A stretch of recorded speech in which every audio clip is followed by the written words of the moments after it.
Hi යාළුවනේ අද මම ඔයාලට පෙන්නන්න යන්නේ මගේ dream kitchen එක set up කරන විදිය. මොකද්ද බබා කරන්නේ?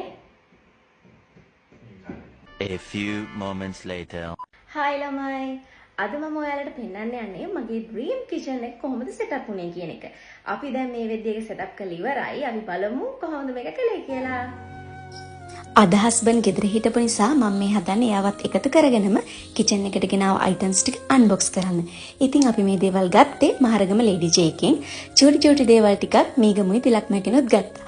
ඔයාලත් ආසාවෙන් ඉන්නවා නම් ඔයාලගේ කිචන් එකට අයිටම්ස් ගන්න මේ ෂොප් එකට ගියොත් යුනික් ඩිසයින් වලින් ඕන තරම් කිචන් අයිටම්ස් ගන්න පුළුවන්. මම මුලින් මේ වගේ ප්ලාන්ට් එකක් තියලා කිචන් එක චුට්ටක් ලස්සන කරගත්තා. මේ ඉන්නේ අපේ ඕලිත. එයා තමයි කලින්ම වීඩියෝ එකට ඇවිල්ලා මේ විදිහට නිදාගෙන ඉන්නේ.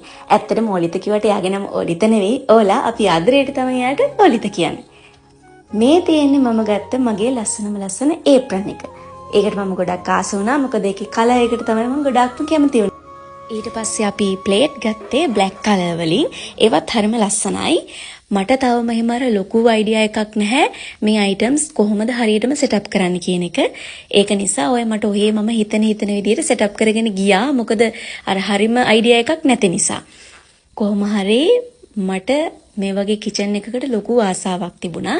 ඉතින් මගේ හස්බන්ඩ් මට කොහොම හරි ඒක හැබෑ කරලා දුන්නා හීනේ. එයාට මම ගොඩාක් තෑන්ක්ස් කරනවා මට මේ වගේ ලස්සන කිචන් එකක් හදලා දුන්න එකට. ෆයිනලි කැන්ඩල් එකක් තියලා මම වැඩේ ෆිනිෂ් කළා. එහෙනම් ඉස්සරහට අපි කුකින් වීඩියෝ වලින් හම්බෙමු. බයි බයි බයි බයි.